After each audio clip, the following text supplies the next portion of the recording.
ప్రభుత్వానికి ఇవ్వడం జరిగింది అధ్యక్ష ఈరోజు ఈ ఎస్సీ ఉపకులాలలో దాదాపుగా 59 కులాలు ఉన్నాయి అధ్యక్ష.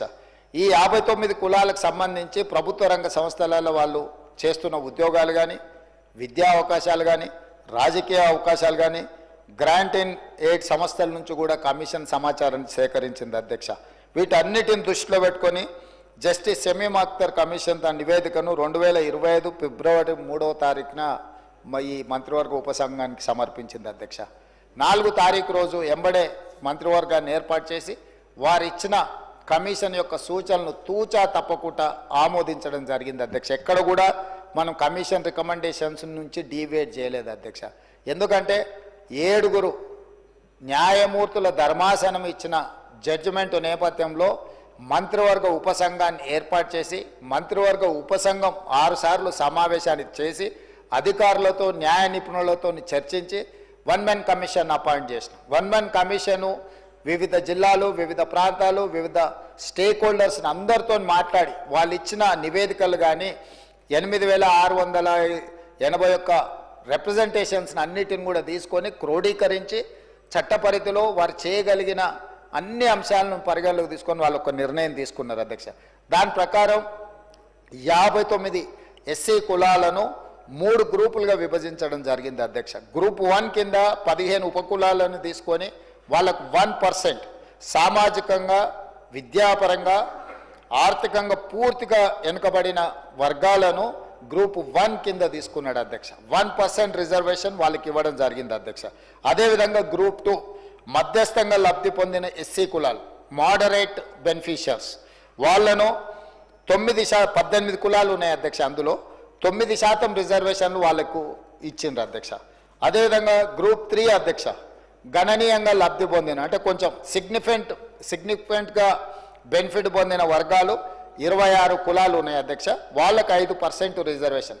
ఈరోజు రాజ్యాంగ పరిధిలో ఎస్సీలకున్న 15% రిజర్వేషన్లను గ్రూప్ 1 కింద 1%, గ్రూప్ 2 కింద 9%, గ్రూప్ 3 కింద 5%, 15% రిజర్వేషన్లను ఈ రకంగా పంచడం జరిగింది అధ్యక్ష. ఈరోజు ఎడ్యుకేషన్లో కావచ్చు, ఎంప్లాయ్మెంట్లో కావచ్చు, పొలిటికల్ రిజర్వేషన్స్ కావచ్చు, ఆల్ అదర్ రిజర్వేషన్స్ అన్నిటిని కూడా పరిగణలోకి తీసుకొని ఈరోజు ఈ ప్రభుత్వము ఈ నివేదికను తీసుకొని వచ్చి మీ ముందు పెట్టడం జరిగింది అధ్యక్ష. అందుకే అధ్యక్ష ఈరోజు ఈ చారిత్రాత్మకమైన సందర్భంలో ఒక మంచి నిర్ణయం మనం తీసుకున్నప్పుడు ప్రతిపక్షాలన్నీ కూడా ముందుకు వచ్చినాయి. ఈరోజు కృష్ణమాదిగతో మొదలు పెడితే చాలామంది 30-35 సంవత్సరాలలో ఈ ఉద్యమంలో చాలామంది పాల్గొన్నారు అధ్యక్ష. ఈ ఉద్యమంలో కూడా చనిపోయింది. ఇంతకుముందు పెద్దలు దామోదర రాజనరసింహ గారు చనిపోయిన కుటుంబాల గురించి ఆలోచన చేయాలి అని వారు అన్నారు. ఎస్, తెలంగాణ ఉద్యమంలో చనిపోయిన వాళ్ళను లేదా మాదిగ ఉపకులాల వర్గీకరణకు సంబంధించి ఉద్యమంలో ప్రమాదవశాత్తు చనిపోయిన వాళ్ళని ఆదుకునే అవసరము, బాధ్యత ఈ ప్రభుత్వానికి ఉన్నది. నేను తమరి ద్వారా వారికి నేను మాట ఇస్తున్నా, రేపు ఇందిరమ్మ ఇండ్లు ఇచ్చే దాంట్లో ఈ కుటుంబాలకు ఖచ్చితంగా మొదటి ప్రాధాన్యత కింద ఇందిరమ్మ ఇండ్లు ఇవ్వాలి ఆ కుటుంబాలకు. ఎందుకంటే పిల్లలు చనిపోయింటారు, తల్లిదండ్రుల పరిస్థితి ఏ విధంగా ఉందో తెలియదు, కుటుంబ సభ్యుల పరిస్థితి ఏ విధంగా ఉందో మనకు తెలియదు. కాబట్టి వాళ్ళకు ఖచ్చితంగా ఇందిరమ్మ ఇండ్లలో మొదటి ప్రాధాన్యత కింద మనం వాళ్ళను ఆ కుటుంబాలను ఆదుకోవడానికి ఇల్లు ఇవ్వాలి అధ్యక్ష. అదేవిధంగా రాజీవ్ యువ వికాసం కింద నిన్ననే మనం కొన్ని పథకాలు ఇచ్చుకున్నాం. ఆ కుటుంబంలో చదువుకున్న యువకులు కానీ యువతులు కానీ ఆ కుటుంబం అంటే వాళ్ళ సోదరులు సోదరిమణులు ఎవరైనా ఉంటే వాళ్ళకి ఈ అప్ టు 4 lakhs ఏదైతే ఫైనాన్షియల్ అసిస్టెన్స్ మనం ఇస్తున్నామో వాళ్ళ ప్రాధాన్యత కింద ఆ కుటుంబాలకు, ఆ చనిపోయిన కుటుంబాలకు ఈ రాజీవ్ యువ వికాసం స్కీమ్లో కూడా వాళ్లకు అవకాశాలు కల్పించాలని చెప్పి తమరి ద్వారా వారికి మాట ఇస్తున్న అధ్యక్ష. ఇది ప్రభుత్వం యొక్క బాధ్యత.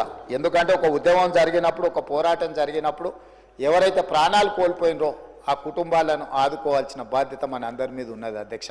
అందుకే అధ్యక్ష ఈరోజు ఏ నిర్ణయం తీసుకున్నా 51% ఆమోదిస్తే సరిపోతుంది ప్రజాస్వామ్యంలో. కానీ ఈ నిర్ణయంలో 100% అందరూ ముందుకొచ్చి నిలబడి ఈ వర్గీకరణకు సంపూర్ణంగా మద్దతు పలికినరు. ఇకనైనా ఈ సమస్యకు శాశ్వతమైన పరిష్కారం దొరుకుతుంది. ఈ చర్చలో పాల్గొన్న వాళ్ళందరూ బీఆర్ఎస్ కావచ్చు, బీజేపీ కావచ్చు, ఎంఐఎం కావచ్చు, సిపిఐ కావచ్చు, బయట ఉన్న చాలా సంఘాలు కూడా ఈరోజు ప్రభుత్వం తీసుకుంటున్న ఈ చర్యల్ని సమర్థిస్తున్నారు. కాబట్టి అదేవిధంగా మా మిత్రులు వివేక్ వెంకటస్వామి గారు రిజర్వేషన్ పర్సంటేజ్ 15 నుంచి 18% పెంచాలి పాపులేషన్ అని అన్నారు. ఎస్, వాళ్లకు దామాషా ప్రకారము జనాభా ప్రాతిపదికన రిజర్వేషన్లు పెంచాల్సిన బాధ్యత ప్రభుత్వాల మీద ఉన్నది. 2026 జనాభా లెక్కలు పూర్తి కాగానే ఆ పర్సంటేజ్ ప్రకారం రిజర్వేషన్లు పెంచడమే కాకుండా దామాషా ప్రకారం ఆ రిజర్వేషన్లని గ్రూప్ 1, గ్రూప్ 2, గ్రూప్ 3కి పంచే బాధ్యతను మన ప్రభుత్వం తీసుకుంటుందని చెప్పి సభ ద్వారా వారికి స్పష్టంగా నేను చెప్పదలుచుకున్నాను అధ్యక్ష. ఎందుకంటే ఒక రిజర్వేషన్ పెంచాలంటే ఇప్పుడు మన దగ్గర ఉన్న డేటా, మన దగ్గర ఉన్న సమాచారం 2011 యొక్క జనాభా లెక్కలు మాత్రమే మన దగ్గర ఉన్నాయి అధికారికంగా. ఆ తర్వాత జనాభా లెక్కలు జరగలేదు కాబట్టి రిజర్వేషన్లు పెంచడానికి ఒక సహేతుకమైన విధానం ఉండాలి. ఇప్పుడు కేంద్ర ప్రభుత్వం తిరిగి జనాభా లెక్కలు మళ్ళీ మొదలు పెడుతుంది. 2020లో నాకు తెలిసి ఆ జనాభా లెక్కలు మొత్తం తేల్తాయి. ఆ జనాభా లెక్కల ప్రకారము ఎస్సీ రిజర్వేషన్లను కూడా పెంచుతుంది ఈ ప్రభుత్వము. ఈ ప్రభుత్వానికి స్పష్టమైన విధానం ఉన్నది. చట్టపరంగా ఎలాంటి చిక్కులు లేకుండా ఎస్సీలకు కానీ ఎస్టీలకు కానీ వాళ్ళకి పెంచాల్సిన రిజర్వేషన్లను ఏ విధంగా పెంచి రిజర్వేషన్లు పెంచడం, సహేతుకబద్ధంగా వాళ్ళకు పంచడం అనేది ఈ ప్రభుత్వం తీసుకుంటుంది. కాబట్టి ఈరోజు నేను ఈ జాతులకు నేను మాట ఇస్తున్నా, ఈ ప్రభుత్వం ఇందిరమ్మ రాజ్యంలో మీకు అన్యాయం జరగదు. గతంలో ఏదైనా అన్యాయం జరిగినా కూడా దాన్ని సరిదిద్ది భవిష్యత్తులో మీకు మేలు జరిగే విధంగా ఈ ప్రభుత్వం కార్యాచరణను తీసుకుంటుంది.